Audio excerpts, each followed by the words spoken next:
As dawn touches the Texas desert, the ground trembles beneath a distant, growing roar. A convoy of trucks races across the dusty sands near Eagle Pass. Inside, not agricultural goods, but crates of fentanyl, meth, and cocaine worth millions of dollars, hidden with precision.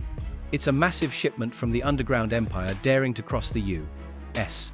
border in absolute silence. The convoy belongs to two notorious forces: the Sinaloa and Jalisco New Generation cartels, crime empires that dominate the southern hemisphere.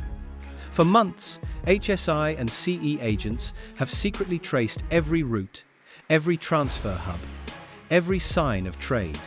And early this morning, at 3:45 a.m., Operation Iron Gate was launched, the largest crackdown in the region in years.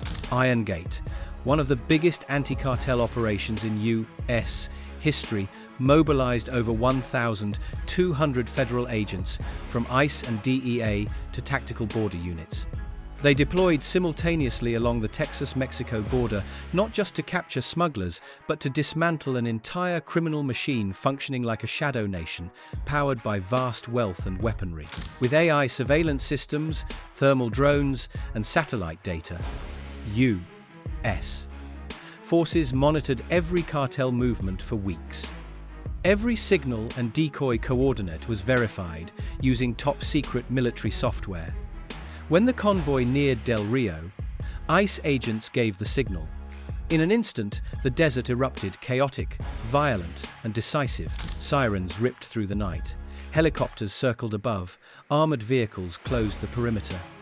Within minutes, more than 300 cartel gunmen from commanders to logisticians were subdued. A brilliant victory echoed across Washington, but also a grave warning. These cartels had evolved into militarized forces as sophisticated as armies. Inside the trucks, authorities seized over 22 tons of narcotics, including 8.5 tons of fentanyl, enough to kill the entire U.S. population 5 times over. Alongside it, $210 million in cash, assault weapons, encrypted servers, and drone jamming devices technology once exclusive to the military. The sheer scale stunned U.S. officials, revealing the cartel's chilling professionalism. Officials called it a turning point in the border war, but in truth, it was only a skirmish in a much longer fight. According to the DEA, by 2025, cartels control nearly 35% of Mexican territory, collecting taxes, running prisons, and commanding paramilitary forces up to 40,000 strong, equipped like professional armies. In the U.S., the fentanyl epidemic has spiraled out of control, claiming more than 75,000 lives in 2024 alone. Confronted with this catastrophe, the new administration was forced to adopt an unprecedented strategy, blurring the line between police and military, transforming the drug war into a full-scale national security campaign. In early 2025, President Donald Trump signed Executive Order 14,157, designating major drug cartels as foreign terrorist organizations. This authorized the U.S. military to act as it did against ISIS. Soon after, the CIA, ICE, and Pentagon launched Operation Iron Border, using satellites, UAVs, and precision strike drones to hit drug convoys. Military activity surged along Texas and New Mexico, with troops deployed in dense formations. AI watchtowers scanned every human and vehicle movement. Yet the cartels adapted swiftly. CJNG deployed swarms of bomb-laden drones, while Sinaloa dug networks of tunnels hundreds of meters deep, complete with lights, rails, and advanced ventilation systems. The intelligence war had become a deadly chess game. Just a week after the Texas raid, the U.S. Coast Guard intercepted a semi-submersible carrying over 3 tons of cocaine, linked via satellite to Venezuela and Eastern Europe. It proved the cartels had gone global, operating as a transnational criminal corporation. In Mexico, violence exploded. Cities like Culiacán, Guadalajara, and Nuevo Laredo turned into bloody battlegrounds. In the first 8 months of 2025, over 15,000 people were killed in cartel-related conflicts, a record that shocked the world.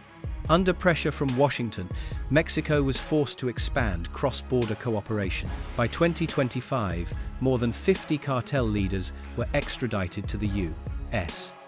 Many former military officers turned rogue. The impact was immediate.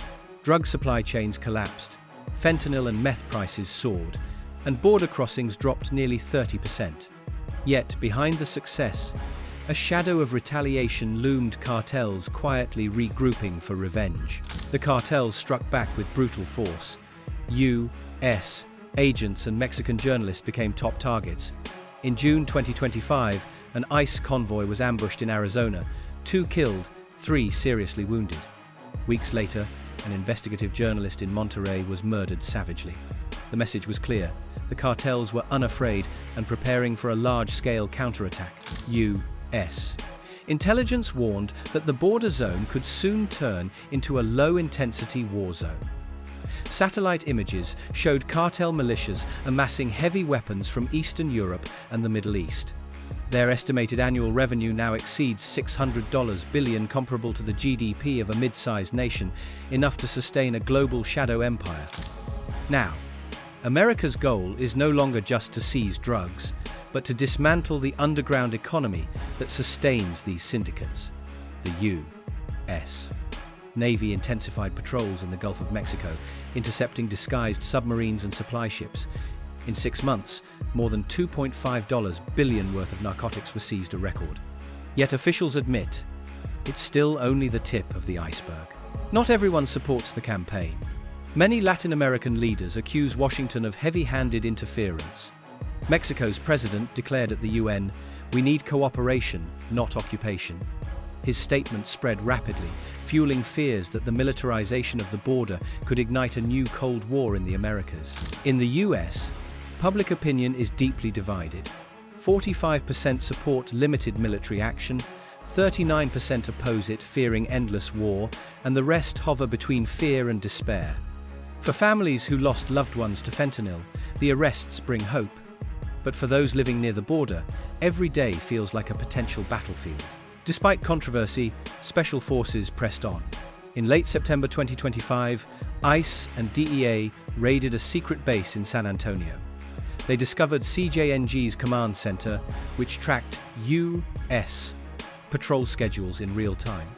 The capture of senior commander El Lobo Herrera led to the dismantling of a money laundering network spanning Dubai and Hong Kong, and another 15 tons of drugs seized. Each victory revealed deeper complexity within the cartel web. The more branches destroyed, the faster new ones emerged. This war is no longer just about drugs. It's about reclaiming territorial control and national security. The Texas border now glows with surveillance lights, drones hum through the night sky, and the desert lies silent except for the sound of patrol engines echoing after dark. Operation ICE may have stopped one convoy, but the question remains, how many others are still on the road?